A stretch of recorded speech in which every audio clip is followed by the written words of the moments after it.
is... Then you've got the people's main event. So many people talking about this fight. And it is Li Jingliang. I think he's the Leech. I'm going to refer to him as the Leech because I'm fairly sure that is what his nickname is. The Leech, it is, yeah. I thought Khamzat Chimaev's nickname was the Wolf. It says his nickname's Bourse. Isn't that kind of sausage? Is his nickname Sausage? I mean, I wouldn't argue with him. He's an absolute beast. So, yeah, I mean, a lot of people, obviously, the odds are massively, massively in favour of Khamzat Chimaev.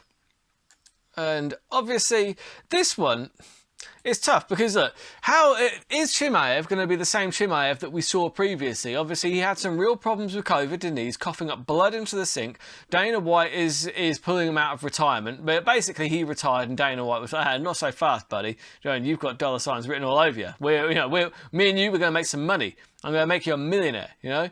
And Khamzat, he did. He came in and looked really, really good. But against what level competition, really? Do you know what I mean?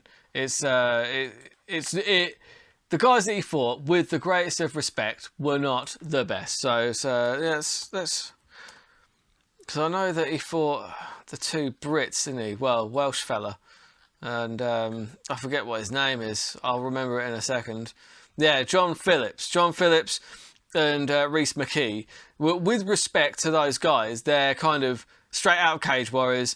Like, it's not like he's flatlining like UFC, veterans. Gerald Meerschaert, okay, yeah, Gerald Meerschaert is pretty tough, to be fair. And I thought going into that, I thought this was a tougher test. That was a tougher test for Khamzat Chimaev, but he flatlined him so quickly, like took 17 seconds, which is crazy, really. But I think, did Gerald Meerschaert, did he kind of lose himself? Like, did he beat himself mentally before that fight? Because it's just, sometimes the hype is just too much. Now, Li Jingliang, he has been fighting. There isn't really any competition. Like, he has been fighting far better people. He beat Santiago Ponzinibbio by knockout. That's a big win. He did that in January of this year, 2021. That's a huge win. And, he fought Neil Magny. Obviously, he lost the decision to Neil Magny, but it's the level of competition is not even close. Like, the Leech is he's fought far better people. And he has been going in the UFC since 2014. He has been around for a hot minute. I don't think he's going to be intimidated by Khamzat.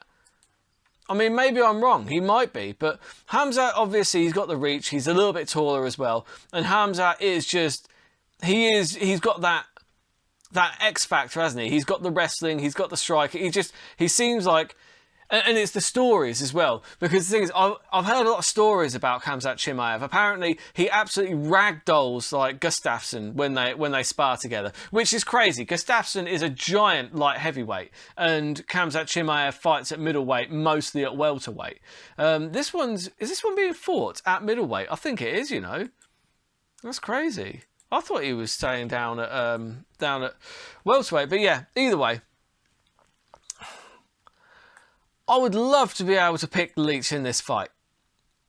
But it is at welterweight. Sorry, my bad. It is definitely at welterweight. That's all good. I thought it would be.